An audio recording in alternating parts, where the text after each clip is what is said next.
Police in Evesham are trying to figure out who broke into a home, clogged its drains, and left the water running. And Shawnette, that's not the only thing they did.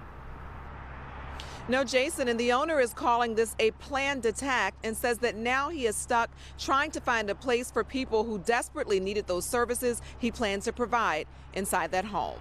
Overflowing. A house broken into and vandalized. There was water pouring down from upstairs, which is where the shower is.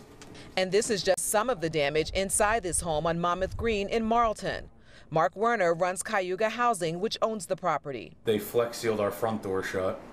They put flex seal on all the drains, then turned all the water on so that 500 plus gallons an hour was flooding into our house.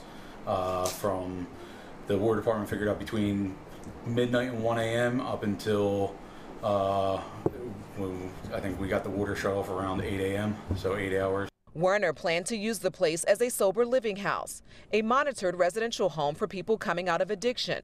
He says it's clear someone doesn't want the place here. A large portion of the community is definitely in our favor and want us to be here and supportive of what we're doing, but the few that aren't have been very vocal about it. Werner says the basement, too damaged to go into, had about a foot of water in it. And upstairs, more clogged drains, water damage, and doors sealed shut. Werner got a call last Friday morning from a neighbor about running water. It sounded like a waterfall almost. Werner says it is disappointing.